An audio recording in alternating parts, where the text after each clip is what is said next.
당시 공자인데 고대 문예계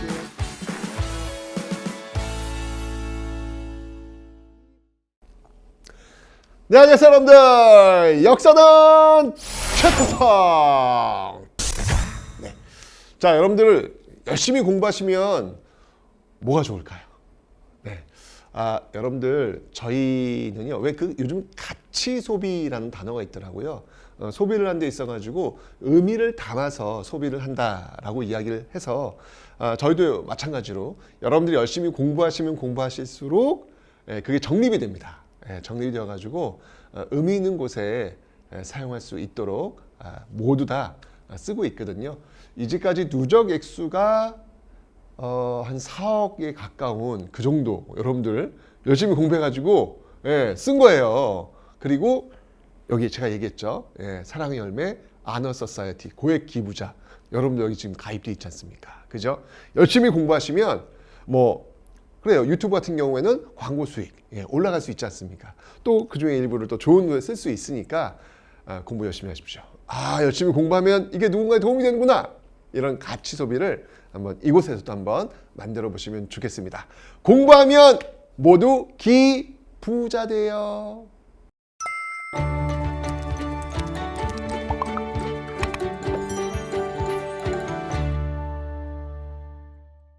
자, 먼저 이 고대 유교부터 한번 살펴보도록 하겠습니다. 자, 고구려의 교육기관부터 한번 살펴볼게요. 유교를 가르치는 교육기관. 자, 먼저 했습니다. 광개토시대가 있으려면 바로 이 뼈를 깎는 개혁의 시대가 있어야 된다. 고구려 개혁의 군주 누구였습니까? 바로 소수림 왕. 네, 이 소수림 왕이 태학을 세웠다라고 설명드렸죠. 기록상, 문헌상 최초의 대학의 형태가 바로 이 고구려 소수림 왕 때 대학이 되겠습니다. 중앙교육, 지금은 일종의 대학이에요. 자, 지방엔 뭐가 있었냐면요, 경단이라는 게 있었어요. 경단. 자, 이 경단은 아마도 장수왕 평양천도 이후에 각 지역에 만들어진 것 같은데, 이곳에서는요, 유학뿐만 아니라 무도 가르치는 그런 모습들. 근데 이런 그 경당이라고 하는 게, 이 경당이라는 게 나중에 여러분들 근대 가시면 이 원산학사라고 있어요. 원산학사. 네. 우리나라 근대 최초의 근대적 교육기관이라고 이야기를 하는데, 이 원산학사에서도 이렇게 문과 무를 같이 병행해서 가르치는, 체육활동이 되겠죠. 가르치는 그런 모습들이 있더라라고 하는 거 기억해 놓으시면 되겠습니다. 자, 어쨌건 이런 모습들이 있고요. 고구려 보면 되고요. 백제 한번 볼게요. 백제. 여러분들 백제는 문화강국 백제라고 제가 설명을 드렸지 않습니까? 그죠? 벌써부터 이렇게 박사들이 있어요. 박사. 오경 박사. 오경 박사라고 하는 것은 유학 책들이 되겠죠. 논어, 논어, 맹자, 이런 책들이 있을 거 아니에요. 그런 것들을 아우른 5개의 경전을 얘기하는 겁니다. 이런 것들을 공부한 박사들이 있고, 의학 박사, 역 박사. 역이라고 하는 건 뭐냐면 이제 달력 같은 거, 그런 것들과 관련된 내용이 되겠습니다. 자, 그래가지고 이렇게 이제 굉장히 문학이 발달하니까, 이런 어떤 유학이 발달하니까 이것을 일본에 전달해주는 그런 모습들. 당시 고대만 해도 그 문화의 어떤 흐름은 중국을 통해서, 한반도를 통해서 일본으로 넘어가는 그런 어떤 문화의 어떤 발달이 있었거든요. 재밌는 게 1876년 강화도 조약을 체결하고 나선 그 문화의 흐름이 중국, 한반도, 일본 이쪽 문화의 흐름이 바뀌어요. 강화도 조약 이후부터는 서양, 일본, 한반도, 완전히 화살표가 바뀌어 버리는 것이죠. 중국, 한반도, 일본으로 가던 것이 서양, 일본, 한반도로 들어오는 그런 모습들로 바뀌게 된다라는 거 나중에 다시 한번 정리해 드릴 시간이 있을 겁니다. 그래서 일본에다가 여러분들 왕인이라는 사람이 논어와 천자문을 알려주었다라는 그런 기록들이 있습니다. 진짜 여러분들 이 당시에 제가 그 앞에서 백강정도 설명드렸지만, 백제와 일본의 관계는 정말 긴밀한 관계. 그러니까 지금의 우리 시선으로 볼 때는 그러니까 이해가 잘 안 될 모습이겠지만, 백제와 일본의 관계는 정말 긴밀한 그런 관계가 있었다. 일본은 백제에 군사력을 제공해 주고, 백제는 일본의 문화, 선진 문화를 전달해 주는 그런 역할들을 지금 같이 하고 있는 것을 볼 수 있겠죠. 자, 그리고 또 유학이 발달했다는 걸 어디서 볼 수 있냐면, 뭐 유학이 발달하면 일단 기본적으로 글을 잘 쓰겠지 뭐. 그 잘 쓴 글이 부여에서 발견됐어요. 비석에 이게 사택지적비라는 건데요. 아주 유려한 문장으로 쓰여져 있는 게 있습니다. 이 부여라고 하는 건 여러분들 어딘지 아시죠? 예, 부여가 되겠습니다. 삽이죠, 삽이. 여기서 사택지적비가 또 발견되기도 했네요. 기억해 놓으시면 되겠다. 가만히 있어봐. 부여가 뭐가 볼 수 있지? 아, 정림사주 5층 석탑 볼 수 있다. 아, 부소산성, 낙화암, 삼천궁녀. 다 부여지 않습니까? 그죠? 네. 자, 그래서 백제 한번 살펴봤고요. 그 다음에 신라 볼게요. 자, 신라도 역시 마찬가지로 유학이 발달했다는 걸 알 수 있어요. 뭐냐면 이게 임신년에 뭐 기민년 뭐 이런 연도가 있잖아요. 그 임신년에 기록을 한 거예요. 뭘 기록했냐면 신라의 청춘들이 우리 열심히 공부합시다. 언제까지 이걸 끝냅시다. 뭐 이런 약속을 한 거야. 이 당시 이제 이걸 돌에다가 새겨 넣은 거지. 그 당시는 이제 컴퓨터가 없으니까 돌에다가 study with me 어디까지 언제까지 뭐 이런 거 적어 놓은 거죠. 그게 딱 발견됐네. 아, 이 당시 청춘들은 이렇게 공부를 했군. 이렇게 하면서 역사가 되는 거예요. 네. 여러분들도 흔적을 많이 남겨두세요. 다 역사가 됩니다. 자, 그 다음에 화랑도의 세속옥에, 세속에서 지켜야 될 5가지 계율. 뭐 화랑도 대표적인 뭐 임전무퇴, 싸움이 임했을 때 퇴각하지 않는다. 그래서 이런 어떤 세속에서의 지켜야 될 5가지 계율, 원광법사에 의해서 만들어진 그런 내용들도 있다라는 거. 이제 이런 내용들이 모두 다 임금한테는 뭐 충성하고 뭐 이런 내용들이 모두 다 유학과 관련된 그런 내용들이다라는 것을 봐놓으시면 되겠습니다. 자, 이렇게 해서 삼국 고구려 백제 신라의 유학을 한번 살펴봤고요. 자, 다음 통일신라 한번 살펴볼게요. 복습하는 거예요. 여러분들 기억나죠? 대학 교육기관 고구려에 태학이 있었고 발해에 주자감이 있었고 그리고 신라에는 통일신라에는 국학이 있었다. 신문할 때 이제 국학이라는 걸 만들었잖아요. 신하들이 왕한테 자발적 복종을 할 수 있도록 이런 것들 유학을 가르치는 임금에 충성할 것이다. 할 것이야. 뭐 이런 걸 가르치는 그런 국학이 있다라고 설명을 드렸습니다. 그거고요. 그 다음에 이 신문왕에게 굉장히 도움을 주었던 누구? 육두품이죠. 설총이란 인물이 이렇게 화왕계를 써서 올렸다. 이것도 제가 다 설명드렸고 설총 누구의 아들? 원효의 아들이라고 설명드렸습니다. 그 다음에 삼국시대의 신라와 통일신라의 신라를 이렇게 거치면서 활약했던 인물이 있는데요. 이 강수라는 인물이 있어요. 이 외교문서 잘 써요. 잘 써야지. 외교문서 잘 써야지. 그 중에 이제 대표적인 문서 중에 하나가 뭐냐면 청, 방, 인, 문, 표 라고 하는 문서가 있습니다. 이건 뭐냐면 청하는 거예요. 방, 놓을 방자 풀어달라는 거예요. 풀어줄 걸 청한 거예요. 누구를? 인문을. 김인문입니다. 김인문. 김인문은 누구냐면 태종무열왕 김춘추의 둘째 아들이거든요. 뭐 어찌 보면 뭐 당나라에 뭐 공부하러 가긴 했지만 뭐 거의 인질과 같은 그런 모습이라 볼 수 있는데 잡혔던 적이 있을 때 그 김인문을 풀어달라고 청하는 그런 글을 황제에게 올리거든요. 결국은 이제 풀려나게 됩니다. 그래서 그만큼 글을 잘 썼다라는 걸 볼 수 있죠. 그래서 청방인문표라고 하는 거 강수의 외교문서 중에 대표적인 그런 내용이 되겠습니다. 기억을 좀 해놓으시면 될 거예요. 요게 정답 선지로도 쓰였어. 정답 선지로도 청방인문표 누구? 강수 보시면 되고요. 그 다음에 이제 김대문이라는 인물이 있어요. 김대문. 이 김대문은요 굉장히 자주적이고 주체적인 글들을 굉장히 많이 남겼어요. 그 중에 이제 하나가 화랑세기. 그 다음에 화랑들의 어떤 그 모습을 담고 있는 거예요. 그 다음에 이제 고승전, 아주 그 유명한 승려들, 스님들. 한산기. 여러분들 그 신문학 때 구주 오소경이 정비된다고 제가 설명을 드렸습니다.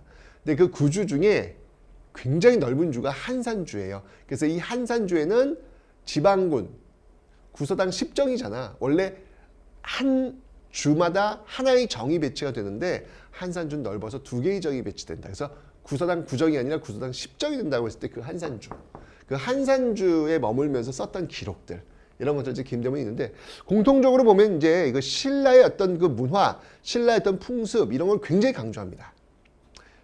그런 것 같아요. 뭔가 신라가 이제 고립되어 있잖아요. 예, 고립되어 있는 어떤 그런 상황 속에서 뭔가 어떤 자신들의 어떤 그 정체성, 이런 것들을 좀 보여주기 위한 그런 모습들을 김대문이 담고 있는 게 아닌가 해서, 굉장히 이런 글들을 보면요, 신라 중심의 입장에서 자주적이고 주체적인 모습들을 지금 나타내고 있더라라는 것을 볼 수 있겠습니다. 어우, 통일신라 초기에 진짜 특히 이제 이 유학자들 중에 제가 이야기했지만 육두품 출신이잖아요. 육두품, 그죠?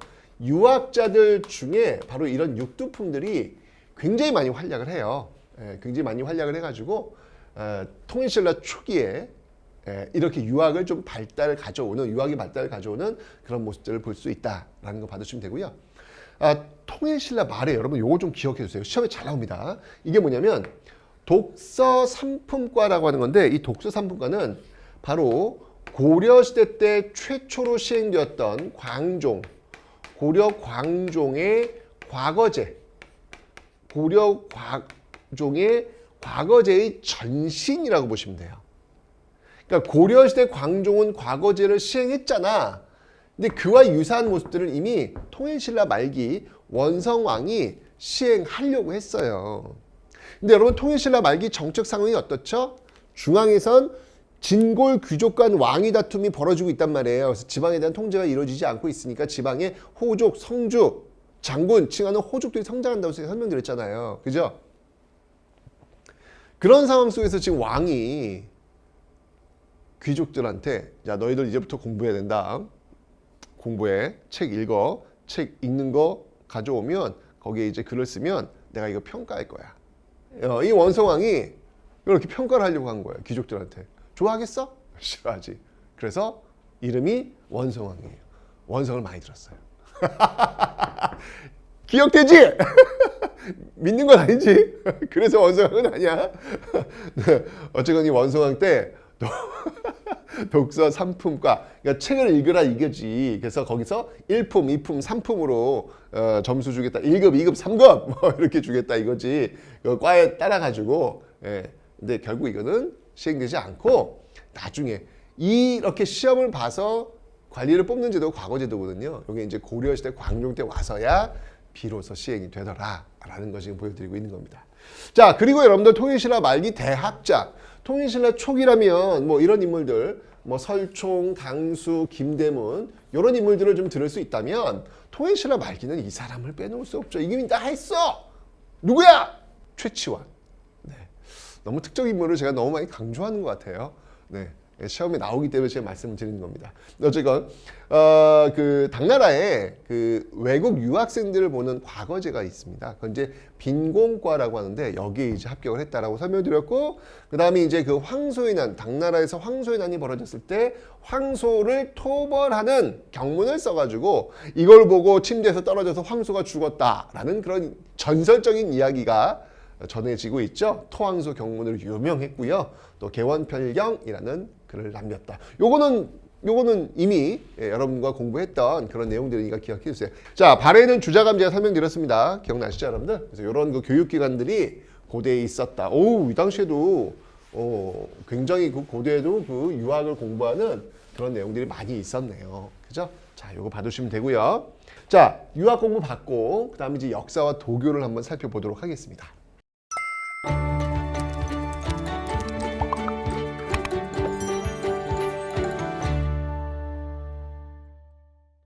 이런 역사서들이 이제 편찬될 때는 뭐냐면, 잘 나갈 때, 야, 우리가 이렇게 잘 나갔어, 이거 기록해 둬야 돼, 라고 해서 딱 그 시기예요. 보세요. 고구려는요, 예전에 육이라는 책이 있었는데, 이 육이라는 책을 바탕으로 해서 만든 책이 신집 5권이 있어요. 이 신집 5권이 있는데, 이 신집 5권을 만든 때가 언제냐면 영양왕 때야. 이문진에 의해서 영양왕 때 이걸 만든 건데, 영양왕이 누구야? 수나라가 고구려를 엄청 큰 싸움 4번이나 걸고 오잖아요. 그때 이 영양왕 때 그 사전 4승을 거둔 인물이 영양왕 때 아니겠습니까? 대표적인 인물이 을지문덕의 살수대첩도 이때 포함되는 거고요. 잘 나갈 때 쓰는 거예요. 백제도 마찬가지입니다. 박사, 아까 제가 말씀드렸죠. 그 박사 고흥이라는 사람이 서기를 편찬합니다. 이 언제야? 근초광이야. 백제 제일 잘 나갈 때야. 백제 전성기야. 4세기 아니겠습니까? 이때 쓰는 거예요, 역사. 그런 거예요. 신라도 볼까요? 신라는 거칠부라는 사람이 국사라는 책을 썼어요. 이거 언제야? 진흥왕. 신라의 전성기 아니야. 근초광이 4세기 백제 전성기라면 진흥왕은 6세기 신라의 전성기왕 아니겠습니까? 이렇게 잘 나갈 때 남기고 싶다라고 하는 것들이 이렇게 공통적으로 보이고 있습니다. 기억해 놓으시면 되고요.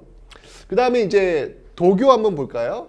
자, 도교라고 하는 건 뭐냐면 아까 유교는 알죠, 여러분들? 네, 말 잘 들어 너, 자세 똑바로, 예의 바르게, 어른한테 댁! 뭐 이런 거 유교.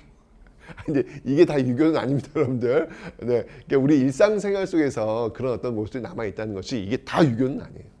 근데 도교는 잘 모를 수 있어요. 느낌이 잘 안 온단 말이에요. 도교는 뭐냐면 신선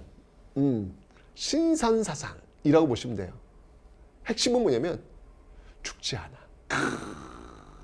영생을 사는 거야, 영생을. 죽지 않아. 영생을 사는 거야. 신선 사상. 아하. 어쨌건 이 도교라고 하는 것은요, 그 죽지 않아. 내가 거기 답변이 뭐라고 했냐면, 문과가 치우면 살아남는다. 왜? 이과는 계산하고 있을 때, 문과는 우리는 신선이 될 것이야. 도교적 마인드. 아니면 해겔의 관념론. 우리는 죽지 않아. 라고 하면서, 비록 몸은 죽을 수 있을런지 몰라도 나 그 자체는 죽지 않아. 라고 하면서 결국 종국에 살아남을 것이다. 뭐 그렇게 얘기를 했는데 왜 이렇게 두렵냐. 자, 어쨌건 신선이 그럼 죽지 않아요. 무의자연. 그러니까 또 이 무의자연은 뭐냐면 이 영생사상뿐만 아니라 무의자연. 그 자연. 그래. 뭔가 자꾸 이렇게 인위적인 거 자꾸 이렇게 하는 게 아니라 그냥 자연스럽게 가는 거야. 자연스럽게 가는 거지. 그런 무의자연, 이런 어떤 것들 담그기 도교예요. 이런 어떤 그 신선 사상 중에서 대표적인 게 뭐냐면 사신도라고 있어요. 그러니까 사방위신, 북주작 남현무, 남주작 북현무, 그렇지. 남주작 북현무 좌청룡 우백호, 좌청룡 우백호, 이렇게 나오는 것이죠. 좌청룡 우백호, 남주작 북현무, 뭐 이런 어떤 그 사신도가 그려지는 그런 것들도 이 도교와 관련이 되고 있다라는 거 받으시면 되겠습니다. 그 흔적이 어디 있느냐? 자, 먼저 백제부터 볼게요. 그러니까 이 고구려 백제 신라에 바로 이런 어떤 흔적들이 있다는 거야, 그죠? 그래서 이 고구려는 사신도에서 이렇게 볼 수 있고요. 고구려 이제 고분벽화가 많이 있으니까. 백제 같은 경우에는요, 산수문 벽돌이 있어. 이게 올록볼록 이게 타일 같은 거예요. 옛날에는 이제 벽돌처럼 했는데 거기에 이제 그 문양을 새겨 넣었는데 이게 신선들이 사는 산이 있어. 잘 보면 신선이 저 빗자루질하고 청소하는 것도 보인다. 뭐 어쨌든 그런 모습들, 신선들이 담겨져 있는 그런 모습들 있고요. 그 다음에 뭐니 해도 이 백제 부여의 뭐 문화의 어떤 격이라고 할까? 그건 바로 이 금동 대향로를 통해서 알 수 있죠. 제가 볼 때는 백제가 문화강국이라고 근거할 수 있는 거는 바로 이 금동대학로가 발견되었기 때문에 증거되는 것이 아닐까. 이 금동대학로 여러분들이 부여에 가시면, 그 부여 박물관에 가시면 볼 수 있는데요. 진짜 멋있어요. 이게 정말 이게 명품이구나라는 걸 느낍니다. 명품은 여러분들 어디에 있냐면 디테일에 있어요. 명품은 디테일에 있습니다. 그걸 한번 이게 찬찬히 한번 뜯어보시면 뭐라 말을 못해요. 그리고 여러분들 이 금동대학로에 보시면 잘 보면 동물들이 많이 그려져 있어요. 근데 거기에 코끼리도 있고요, 악어도 있고요, 원숭이도 있어요. 뭐지? 우린 그때 그런 게 없잖아요. 지금도 없지만 우리 여기서 동물원 가야 볼 수 있는 거지 여기서 살고 있는 건 아니잖아요. 그 말은 뭐냐면 이 당시도 이미 그런 나라들과 교류했다는 것이죠. 알고 있었다는 거예요. 그런 것들을 좀 보여주는 게 바로 이 금동대학로. 여기도 이제 산이 있습니다. 신선들이 사는 산. 신선들 직접 머리도 감고 악기도 타고 뭐 이런 게 낚시도 하고 다 새겨져 있어요. 신선했던 모습들 기억하시면 되겠습니다. 그 다음에 신라에서는요, 화랑도가 있습니다.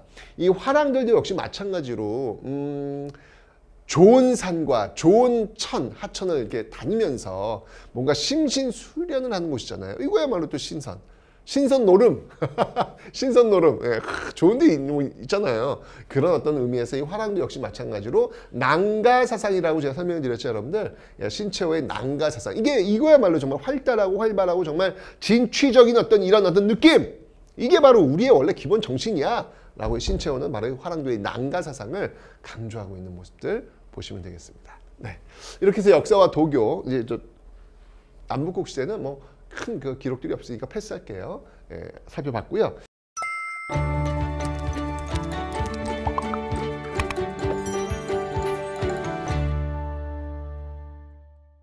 다음은 이제 불교예요, 불교. 불교는 뭐 이것도 역시 복습입니다. 다 했던 거예요. 불교는 기본적으로 고대 불교 같은 경우의 특징은 뭐냐면, 삼국시대 불교의 특징은 뭐냐면 호국불교라는 거예요. 국가를 보호하기 위한 불교. 근데 이 호국불교 정신은 지금까지도 이어지고 있습니다. 지금도 불교에서는 나라를 지키는 것이 우선이다. 이런 이야기 많이 하시거든요. 그래서 호국불교 이런 게 있고요. 초창기에 들어왔을 때 불교는요, 기본적으로 왕실이 주도해서 불교를 수용했고, 왕실 또는 귀족 중심의 불교라는 것이죠. 왠지 아세요? 아니, 처음 들어온 종교가 이게 뭔지 사용 설명서가 있을 거 아니야. 사용 설명서 없이 어떻게 종교를 믿어요? 그 사용 설명서가 뭘로 쓰여져 있어? 한자로. 그러니까 일반 백성들은 접근할 수 있다, 없다? 없다. 한자를 모르니까, 그 당시에. 그러니까 당연히 한자를 알고 있는 지배층들만 불교를 알 수 있겠죠. 불교 사용 설명서 읽을 수 있는 귀족 또는 왕실 중심의 불교가 초창기는 될 수밖에 없는 거예요. 예, 이런 모습들 기억하시면 되겠습니다. 그래서 복습하는 거예요. 고구려는 불교를 수용한 게 바로 소수리왕, 중국 전진으로부터 수용을 했고요. 백제는 침류왕, 근초광 뒤쪽이죠. 백제는 침류왕, 중국 동진에서 수용했고요. 신라 이야기했습니다. 버풍왕, 2차 도의 순교를 계기로 해서 불교 신라 버풍왕 때 공인되었다라고 설명드렸습니다. 특히 이제 이 법이라고 하는 게 우리가 지금 생각하는 어떤 그 사법기관 때 그 법은 아니에요. 우리 세속의 어떤 법이 아니라 불법의 법을 얘기하는 겁니다. 불법의 법. 그래서 굉장히 어떤 그 불교의 굉장히 왕실이 영향을 많이 받아요. 그래서 불교식 이름 버풍왕부터 출발해가지고 진덕여왕까지 모두 불교의 영향을 받은 그런 이름들로 지금 왕들의 이름이 만들어지고 있다라는 거 봐주시면 되겠습니다. 그래서 이건 복습이니까 네, 한번 제가 빠르게 한번 가봤고요. 자, 다음 볼게요. 자, 통일신라 불교입니다. 통일신라. 이게 이제 좀 더 중요합니다. 왜냐면 통일신라 불교의 가장 큰 특징은 뭐냐면 바로 이 불교의 대중화라는 거예요. 불교의 대중화. 이게 가장 중요합니다. 그러니까 앞에서 여러분들 그 삼국시대 불교는요, 왕실 중심이고 귀족 중심이라고 제가 설명드렸잖아요. 왜냐면 불교 사유 설명서를 읽을 수 없잖아. 그러니까 당연히 읽을 수 있는 왕실과 귀족들이 불교를 수용할 수 있었다고 설명드렸죠. 그죠? 자, 그런데 통일신라로 넘어오는 그 길목에서 아니 지금 이게 여기 지금 현실에 사는 것도 힘든데 죽어서 우리는 극락도 못 가냐? 왜냐면 불교를 부처님을 알아야 극락을 갈 수 있는데 알지를 못하니까 우리는 죽어서도 그냥 이렇게 살아야 되냐? 이럴 수 있잖아요. 그 문제점을 해결해 준 승려들이 등장을 하게 됩니다. 자, 그 대표적인 승려가 바로 제가 이야기했죠. 설총아빠! 설총파파! 누굽니까? 바로 원효가 되겠습니다. 원효. 근데 원효와 의상하면 여러분들 너무 유명하지 않나요? 원효와 의상. 두 사람은 베프. 좋은 친구였는데 중국의 불법을 구하러 가는 과정에서 너무나도 목이 마른 원효는 물을 먹으려고 찾아다니다가 결국 물 한 바가지를 발견합니다. 그 물을 벌컥 들이마셨는데 그렇게 맛있을 수가 없었습니다.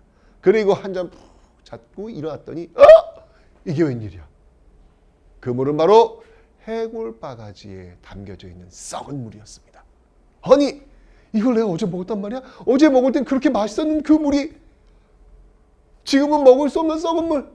도대체 이것은 무엇이란 말인가? 이 물은 어제의 물과 오늘의 물이 똑같은데 왜 나는 어제는 먹을 수 있었고 오늘은 먹지 못한단 말인가? 그렇구나. 모든 진실은 어디에서? 마음에서 나오는 거구나. 나는 깨달았다. 의상, 나는 이제 깨달았어.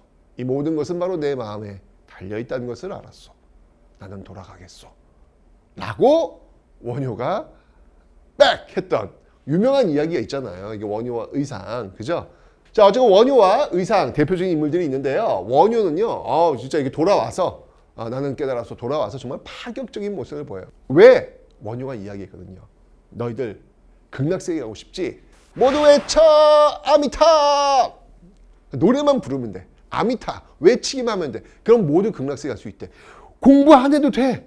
글자 몰라도 돼. 아미타 외쳐 갈 수 있어 라고 이야기를 하는 거예요.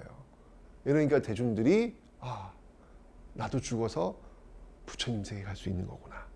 행복한 거라. 지금 살기가 너무 힘들어. 근데 죽어서는 좀 극락세계 가고 싶은 거야. 근데 그 문을 누가 열어준 거예요? 원효가 열어준 거예요. 어쨌든 원효가 이제 그런 대표적인 인물이죠. 자, 무예가 파격이야. 막 춤추면서 노래 부르면서 막 어떻게 이런 생각을 했지 이 당시에. 신기해요. 네, 무예가 노래도 부르고 일심사상 모든 것은 마음에 달려있다. 이건 아까 해골 물 설명하면서 설명드렸고 아미타 모두 외쳐 아미타. 네. 이 서방정토라고 하죠. 서방정토. 이 서방정토가 불교에선 극락세계를 이야기합니다. 그러니까 천국 종파라고 보시면 천국 종파, 정토정. 예, 바로 그 천국을 관장하고 있는 부처님이 아미타 부처거든요. 그 아미타 부처를 믿는 아미타 신앙 정토종을 확대시켰더라라는 거 기억하시면 되고요. 근데 그렇다고 해서 그러면 그냥 그렇게 파격적인 모습만 보였느냐? 그건 아니고 진짜 대학자였습니다. 공부 무지하게 많이 한 학자였죠. 특히 이제 그의 관심이 뭐였냐면 모든 것은 마음에 달렸다. 이 모든 것들을 좀 이렇게 갈등 구조를 좀 이렇게 풀어낼 수 있는 어떤 그런 사상. 예, 화쟁. 쟁이라고 하는 건 쟁투, 투쟁, 싸우는 것이죠. 이거를 조화롭게 이렇게 하나로 만들 수 있는 그런 화쟁 사상으로서 원융회통을 들고 나옵니다. 원융회통. 원이에요, 원. 원. 융합한다. 자, 이 한 바퀴 돌려볼까요? 한 바퀴 삥 돌려서 원이 완성될 때는 만나잖아. 그죠? 원이 이렇게 융합 결국 통하는 거예요. 다. 당신과 내가 달라 보이지만 어차피 우리는 같은 사람이라고 하는 걸로 이게 다 통하는 겁니다. 그죠? 그래서 화쟁사상, 원융회통을 강조했던 인물이 바로 이 원효다. 예. 그래서 신문 물어본 거예요. 예. 뭐를 화쟁에 대해서 물어보는 신문 화쟁론 이런 것도 냈고요. 이거를 문화쟁론 이렇게 읽으면 안 돼. 그래서 끊어줘야 돼. 신문 화쟁론 이렇게 가시는 거예요. 그다음 이제 대승기신론소. 이 대승기신론도 굉장히 유명한 불경인데요. 이거를 이제 해석을 한 거죠. 대승기신론소와 같은 유명한 그런 글이 있다라는 거 봐두시면 되겠습니다. 됐죠? 원효의 대표적인 내용들 봐두시면 되겠습니다. 자, 그리고 여러분들 여기서 좀 추가할 게 있어요. 뭐냐면 여기에 금강 삼매 경론. 이것도 이제 이 원효의 그 저술이 되겠습니다. 금강 삼매 경론. 말 그대로 경전을 해석했던 그런 내용들인데요. 불교 경전을 이것도 굉장히 유명한 원효의 저작이다. 이게 옛날에 그 선지에 답지로 하나 나와가지고 하나 기억해 놓으시면 되겠습니다. 자, 원효의 배포 의상에 대해서 한번 살펴보도록 하죠. 자, 이 의상은 뭐냐면 이게 이제 원효가 아미타 신앙이라면 의상은 관음 신앙에 또 대갑니다. 여러분들 부처님은 이게 불교는요 유일신이 아니에요. 부처님이 굉장히 많아요. 그리고 그 하는 일들이 다 달라요. 아미타 부처님은 극락세계 천국을 관장하는 그런 부처님이고, 그 다음에 예를 들면은 우리 현재 우리 역사 속에서 볼 수 있는 부처님은 석가모니 불이라 그래요. 실제로 인도에서 짜잔하고 태어났잖아요. 그죠? 석가모니 불. 현재 우리가 볼 수 있는 보았던 부처님. 석가모니 불. 그리고 미래에 또 오는 부처님이 있어요. 미래에 이제 우리를 구원해 주기 위해서 오는 부처님이 있는데 그 부처님은 미륵불이라고 합니다. 미륵 부처님은 우리를 구원해 주기 위한 부처님. 그 다음에 또 부처가 되기 전에 그 전 단계, 그 전 단계를 뭐라고 하냐면 보살이라고 합니다. 보살. 이 보살들은 약속을 해요. 내가 뭘 다 하겠다. 그럼 그 약속을 이루어지면 그 다음 단계 부처가 되는 거예요. 그래서 이 보살 중에 대표적인 보살이 관음보살, 관세음보살이라고 하죠. 관음보살은 뭘 해주냐면 우리 지금 살고 있잖아. 살고 있는데 우리 현재 살고 있는 사람들, 백성들의 소원을 다 들어주는 거야. 그걸 다 들어주면 그때 비로소 부처가 되겠다라고 서원, 약속을 하신 보살이고요. 아미타는 원효, 관세음은 의상. 이런 식으로 해서 이 두 분이 우리나라 그 불교사에 큰 족적을 남기신 분들이에요. 예. 그래서 이 의상 같은 경우에는 굉장히 이 의상은 이제 원효처럼 막 민중수에 막 들어 춤추고 막 노래 부르고 막 그런 스타일은 아니었던 것 같아요. 예. 우리가 일반적으로 알고 있는 아주 그 점잖고 학자적인 모습을 보이는 교수님 스타일이라고 보시면 될 것 같아요. 의상 같은 경우에는요 화엄종. 느낌도 뭔가 좀 엄해 보이지 않습니까? 화엄종. 화엄종. 네. 화엄종을 굉장히 발달시켰던 그런 인물인데, 그의 어떤 그 이론 중에서 일즉다, 다즉일이라는 게 있습니다. 하나 같지만 많은 것이고, 많은 것 같지만 결국 하나다. 라고 이야기하는 것이죠. 이게 또 어떻게 보면 그 원유 회통과도 연결이 되는 것 같아요. 어쨌건 일즉다 다즉일이라고 하는 화엄 사상을 발달시켰던 인물이고요. 또 그런 그 화엄 사상을 이 그림으로 그려낸 게 있습니다. 바로 화엄 일승 법계도라는 게 있어요. 그래서 이렇게 점점점점 해가지고 이렇게 이걸 연결해가지고 화엄 일승 법계도 이런 걸 만들고 있고요. 그 다음에 이제 부석사를 또 창건을 했습니다. 부석사. 이 부석사라고 하는 건 여러분들, 저는 이제 나중에 한번 제가 이게 고려시대 가면 다시 한번 설명을 드릴 거예요. 네, 우리나라 최고의 절집, 최고의 사찰, 최고의 절, 감히 제가 얘기합니다. 오늘 나중에 고려시대 가면 제가 한번 설명드리겠습니다. 어쨌든 이 부석사를 창건했던 인물이 바로 의상이다. 근데 불에 타가지고 지금 이제 가장 이 부석사에서 가장 오래된 건물은 고려시대로 가야 돼요. 네, 근데 어쨌건 이 절은 이때 의상이 창건된 겁니다. 그 다음에 해초의 왕오천 축국전. 이게 뭐냐면 이것도 이제 끊는 거 여기서 끊어야 돼. 일반적으로 왕오, 천축국전 이렇게 있는데 아니야. 왕이 뭐냐면 갈 왕자에 갔다는 거야. 어디를? 오천 축국에. 이게 이제 어디냐면 인도에 있는 여러 나라들이거든요. 여기에 가서 왜냐면 불법이 이제 구하러 간 거죠. 둘러보고 쓴 기록. 그래서 왕 오천축국전을 저술했다라는 거 받으시면 되겠습니다. 그런데 통일신라 말기로 한번 가볼게요. 여기 이제 통일신라 초기였던 모습이라면 말기로 한번 가보면, 자, 말기는 어떤 상황이었죠? 정책 상황 이제 복습하는 거예요. 예, 중앙에선 진골 귀족끼리 막 싸우고 있어. 예, 해공왕 피살 이후에 막 싸우고 있어. 예, 지방에 대한 통제가 돼? 안 돼? 안 되고 있어. 그럼 누가 등장했어? 호족이 등장했어. 호족은 뭘 얘기하고 싶어? 내가 왕이 되고 싶은 거야. 내가 이 나라의 주인이 되고 싶은 거야. 그런데 이 신라에 뭐가 있다? 골품제가 있어. 아무리 능력이 뛰어도 올라갈 수가 없다고. 이걸 깨야 돼. 그 깨야 되는 이론을 제시한 게 불교예요. 그게 뭐냐면 바로 선종이라는 게 있습니다. 자, 교종과 선종 제가 설명드렸습니다. 교종은 글자를 통해 가지고 공부를 통해 가지고 깨달음을 얻는 것이고, 선종은 참선을 통해서 글자를 모르더라도 깨달음을 얻을 수 있다는 얘기예요. 누구나 부처가 될 수 있는 길은 이쪽 선종이죠. 누구나 부처가 될 수 있다. 그럼 이 말은 건 누구나 왕이 될 수 있다는 논리로 가는 것이죠. 호족들이 좋아할 수밖에 없는 거예요. 그래서 통일신라 말기 호족들이 굉장히 많았던 이 시기에는요, 이 선종이 유행하면서 무려 9개의 산, 유명한 산에 그 사찰들이 들어서게 되다. 그게 그 유명한 구산선문이라는 것인데요. 호족들을 후원하게 된 것이죠. 또 이 호족들은요, 경주의 기는 쇠했다. 내가 있는 이곳에서 이제 새로운 기운이 나오고 있다. 풍수지리도 강조하겠죠. 도선의 풍수지리설을 또 이때 유행하기도 합니다. 네, 이렇게 해서 불교의 어떤 그 흐름들, 맨 처음에 이제 귀족, 왕족 중심이었다가 이걸 탁 대중한테 풀어놨던 인물들이 바로 원효와 의상이라는 거예요. 그죠? 그러면서 이게 또 확산되었다가 아예 통일신라 말기에는 새로운 시대를 열 수 있는 그 세력들에게 이론적 선종이 이론을 제공하고 있더라라는 걸 받으시면 되겠네요. 됐죠?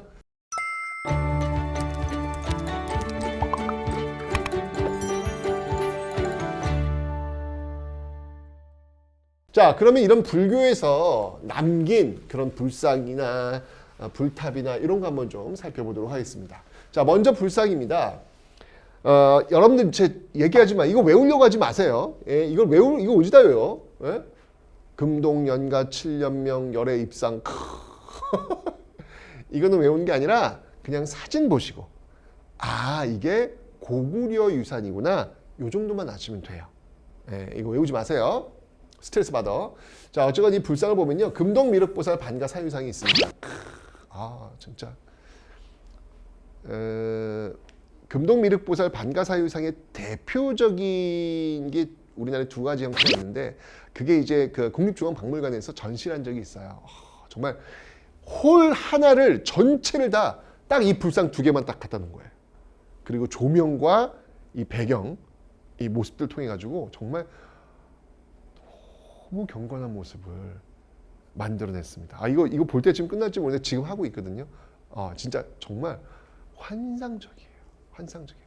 그 다음에 이제 고구려의 불상, 금동 연가 7년명 열애 입상이 있습니다. 살짝, 여러분 이 삼국시대의 불상들을 보면요. 특징이 있어요. 살짝 미소 짓고 있어요.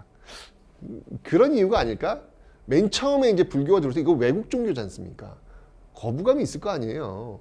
근데 거기에, 야, 나 믿을 거야, 안 믿을 거야. 이런 것보다는 웃으면서, 나 부처야. 뭔가 이런 친근함을 주려는 의도가 아니었을까? 뭐 그런 생각도 저는 얼핏 듭니다. 네. 믿거나 말거나. 어쨌건 다 특징이 뭐냐면 살짝 웃고 있어요. 그래서 이 금동연가 7년명 열애 입상. 이건 뭐냐면 연가 7년이라는 명 새겨져 있다는 얘기예요. 뒤쪽에 별림사랑? 이렇게 별림사랑 새겨놨듯이 여기다 연가 7년 이렇게 새겨져 있다는 이야기예요. 이렇게 서 있는 열애는 이제 부처님을 얘기하는 거예요. 입상, 서 있는 상을 얘기하는 것이죠. 이런 게 있고요. 근데 백제는요 서산에 있는 용현리, 서산 용현리에 있는 마애라고 하는 건 이제 새겨 넣었다는 얘기죠. 이제 바위판 같은 데 새겨 넣었다는 얘기죠. 열애는 이제 부처님이고 새겨 넣은 부처님이 3존 세 분이 계시다는 얘기예요. 세 분이. 근데 여러분 이거 알잖아. 이 서산 용현리 마애열애 삼존상은 백제의 미소로 유명하지 않습니까? 백제의 미소로 유명한. 예. 신라는요. 정말 나는 서산 용현리 마애열애 삼존상과 너무 비슷해. 이 당시 분위기가 막 아니 이거는 서산 용현리에 있고 여기 경주의 배동에 있는데 불구하고 너무 분위기가 비슷해. 그래서 이 당시 문화가 이렇구나라는 걸 알 수 있는 것 같아요. 경주 배동에 석조열애, 이건 이제 돌로 만들었다는 얘기죠. 열애는 부처님이고 역시 세 분이 서 계시는 그런 경주 배동의 석조열애 삼존 입상. 자, 이런 삼국시대의 그 불상들이 있고요. 그 다음에 이제 보세요. 통일신라로 오는 거야. 통일신라로 오면 제가 볼 때는 정말 이 불교 예술의 절정기가 아닐까라는 생각이 듭니다. 그러니까 맨 처음에 이렇게 웃고 있는 모습 그리고 이렇게 그 비율이 얼굴이 좀 이렇게 커요. 예, 크고 이렇게 약간 이제 삼등신 그런 어떤 모습으로 그러니까 친근함을 주는 그런 모습으로 이 삼국시대의 어떤 그 불상들이 나온다면 이제 통일신라 불교는요 석굴암 본점 가봤어요? 봤어요? 네. 보시면 느낌이 어때요? 압도당하지 않습니까, 여러분들? 이분은 저기 바늘을 찔러도 피 한 방울 나올 분 같지가 않지 않습니까? 너무 완벽한 거야. 그 앞에 있는 삼국시대의 불상은 보면은 이게 약간 볼도 좀 이렇게 만져주고 싶고 이분은 이런 느낌이 든단 말이에요. 완벽해요. 정말 이건 아마 통일신라의 어떤 느낌인 것 같아요. 이제 삼국을 통일했다. 왕이 곧 부처다. 이런 것들을 보여주기 위한 그런 어떤 모습들이 아니었을까라는 생각이 드는데 완벽합니다. 완벽합니다. 석굴암 본전불. 그다음에 발에 안에 이거 진짜 시험에 잘 나오는데 잘 봐. 그러니까 이불 병자상 하면 이불은 뭐냐면 두 명의 부처님이 병좌. 한 명 앉아 있고 한 명 앉아 있고 같이 병에서 앉아 있는 모습이라는 뜻입니다. 이불 병자상. 이거 시험에 잘 나오니까 잘 봐주세요. 이건 발해의 문화유산입니다. 아셨죠? 발해 이불 병자상 봐주시면 되고요. 그 다음에 이제 불탑 볼게요. 불탑. 그래서 설명드려서 제가 백제. 익산 미륵사지 석탑. 무왕. 서동. 선화공주의 그 러브 스토리가 담겨져 있는 곳이라고 설명드렸죠. 그 백제 같은 경우에는 한성, 웅진, 사비 그리고 익산까지 한번 연결을 해 놓으셔야 된다라고 설명드렸는데 이 무왕의 그 스토리가 있습니다. 이 목탑 양식에서 석탑 양식으로 바뀌는 그죠. 아마도 이제 이렇게 보는 설이 있어요. 우리나라에서 현존하는 가장 오래된 석탑 양식이 바로 익산 미륵사지 석탑이다라고 이야기를 하는데요. 고대 탑 중에서 딱 하나 아직까지 해체하지 않고 1500년의 타임머신처럼 기록을 안에 갖고 있는 탑이 딱 하나 있습니다. 그 탑이 무슨 탑이냐면요. 바로 부여에 있는 정림사지 5층 석탑이에요. 저는 진짜 이 정림사지 5층 석탑을 바라볼 때마다 그런 생각이 들어요. 내가 정림사지 5층 석탑을 바라보는 게 아니라 정림사지 5층 석탑이 나를 바라보고 있다라는 느낌이 들어요. 게다가 이 탑은 한 번도 해체한 탑이 아니에요. 진짜 그 안에 무엇이 있을지 너무너무 궁금합니다. 백제멸망의 어떤 역사를 참 안고 있어요. 이 탑을 뭐라고 하냐면 평제탑이라고도 해요. 그래서 그 백제를 멸망시켰던 그 당나라 장수 소정방이 백제를 무너뜨리고 나서 여기 부여 정림사지 5층 석탑 표면에다가 글자도 새겨놨어요. 내가 백제를 평정했다. 이런 굉장히 아픈 기록이 또 이 바깥에는 또 새겨져 있거든요.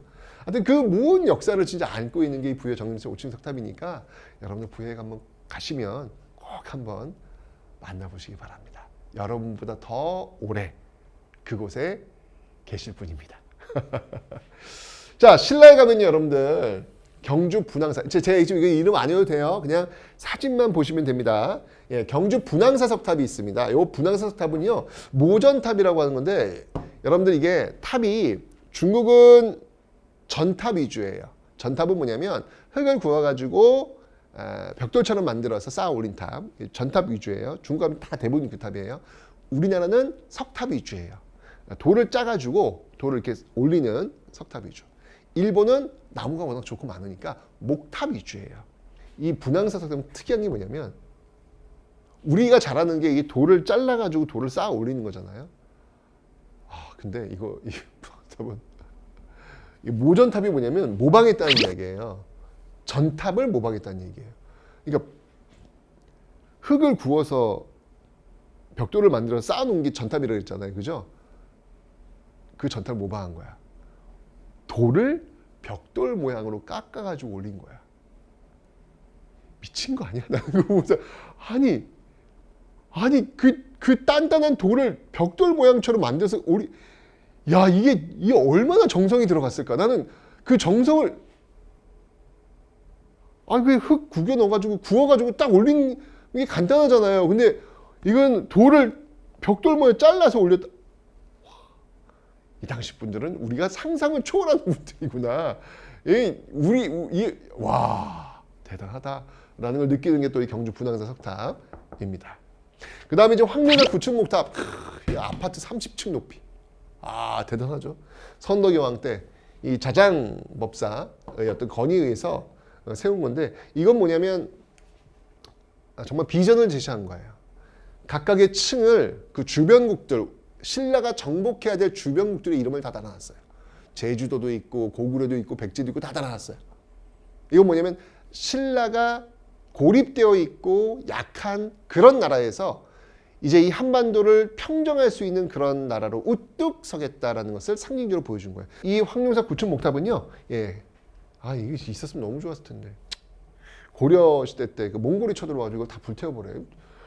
몽골 나빠요. 왜 문화유산을 불태워? 진짜 이게 남아있으면 엄청난 그 자산이 될 텐데. 너무 아쉬워요. 네. 황룡사 9층 목탑 기억하시면 되겠습니다. 자, 이제 통일신라로 와볼게요.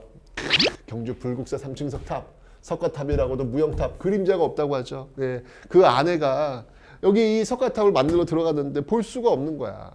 볼 수 있을 방법은 나중에 이 석가탑이 완성되었을 때 그 석가탑의 그림자가 생기면 비로소 완성된 것이 그때 남편을 보러 오도록 하여라. 그러나 그 연못에 석가탑의 그림자는 비춰지지 않았습니다. 결국 그 연못에 빠져 죽었다라는 그 아픈 이야기, 그림자가 없는 탑, 무형탑, 뭐 그런 이야기도 나오죠. 근데 경주 불국사 3층 석탑도 여러분들 역시 해체가 되었을 때 하여튼 고대 탑은이 한번 해체하면요, 그건 무조건 세계유산이 됩니다. 딱 해체인데 뭐가 나오냐면 무구정강 대다란이경이 거기서 나와요. 현존하는 세계에서 가장 오래된 목판 인쇄물이 여기 쏟아 나왔습니다. 이렇다니까 여러분들. 다시 한번 부여 정림사지 5층 석탑이 기대되지 않습니까? 무엇이 나올지 이거보다 더 오래된 탑 아닙니까? 예? 저는 그래서 정림사지 5층은 너무 기대가 되고 있어요. 자, 그리고 그 앞에 있는 석탑 앞에 있는 경주 불국사 다보탑도 있고요. 그 다음에 이제 경주 감은사지 3층 석탑. 이 앞에 서면 탑이 이렇게 커? 어마어마한 탑입니다. 엄청난 탑이고요. 그리고 되게 멋있어요.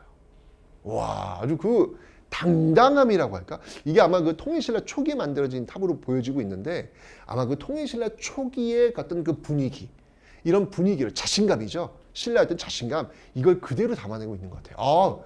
뭘 덕지덕지 붙이지도 않았어. 깔끔하고 단순해요. 하지만 그 단순함이 주는 힘이 있어요. 강추. 경주 가시면 이것도 한번, 이거 볼 거 많다. 예, 감은사지 3층도 한번 꼭 좀 한번 보시면 좋겠습니다. 예, 좋아요. 자, 어쨌든 이런 어떤 탑들을 있는 사진 보시고 이게 어느 시대야? 이거 고대 삼국시대의 신라야? 아니면 통일신라 시대야? 요 정도만 아시면 될 것 같아요. 통일신라 말기로 오면 이 완벽해. 이 경주 불국사 3층 석탑도 여러분들 완벽이에요. 정말 완벽한 아름다움을 갖고 있습니다. 균형미가 장난이 아니에요. 근데 요게 시간이 지나면서 말기가 되면서 무너지기 시작해요. 양양에 가면 강원도죠. 강원도 양양에 가면 진전사지 3층 석탑이 있는데 이제 뭐 이렇게 막 붙여놔요. 뭐 이렇게 막 이렇게 조각을 해놓는 그런 모습들. 여러분 그거 알아? 세상에서 가장 아름다운 미, 최고의 미는 뭔지 아세요? 그건 바로 단순미라고 합니다. 근데 그 단순미를 구현을 못하니까 뭘 자꾸 붙이는 거야. 뭘 자꾸 붙여가지고 화려하게 만드는 건데 진짜 아름다운 미는 단순미래요. 네. 네, 그런 모습들 보고 있고요. 그리고 이제 통일신라 말기는 그 호족들, 나도 왕이 될 수 있어를 보여준다 그랬죠. 그런 과정 선종이 유행한다 했는데 선종에서는 여러분들 이 승탑이 굉장히 유행을 해요. 승탑이 왜 유행하면 참선을 하는 거잖아, 선종은. 근데 참선을 하려면 스승의 지도가 필요해요. 그래서 그 스승님이 돌아가셨을 때 그 스승님을 기억하기 위해서 스승님이 이제 화장을 했을 때 나오는 돌, 스님들은 이렇게 수련하면 돌이 나온대요. 그래서 그 돌을 모신 탑, 이거 승탑. 불탑은 부처님의 살이고요. 승탑은 스님들의 살이. 네. 대표적인 게 화순쌍봉사의 철감선사, 이게 스님의 그 이름이죠. 철감선사 승탑이 아주 유명하다라는 거 봐주시면 되겠습니다. 발해는 영광탑이 있습니다. 이거 전탑, 이거 탑 벽돌로 이렇게 쌓아 올린 그런 탑 사진 보시고 기억해 놓으시면 되겠습니다. 됐죠? 자, 이게 고대인들의 미의 기준이었습니다. 한번 여러분들도 거미불로 검소하지만 누추하지 않고 화려하지만 사치스럽지 않은 그 미를 한번 구현해 보시기 바랍니다.